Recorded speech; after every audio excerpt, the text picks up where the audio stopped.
Hello there, everybody, and welcome back. I'm Daniel, desperately needs a nickname Valvo, and today we'll be talking positive and negative numbers. Let's do it.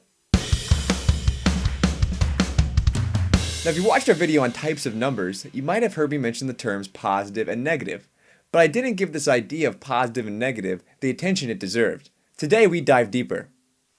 Let's start with some definitions. Positive numbers are defined as numbers greater than 0. While negative numbers are numbers less than 0. So for example, on the one hand, we have the number 4. 4 is greater than 0, so 4 is positive. We could also write plus 4, where the plus indicates positive.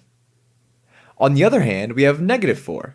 Negative 4 is less than 0, so is negative. The dash or minus sign here indicates that this number is the whole number opposite of 4 on the number line.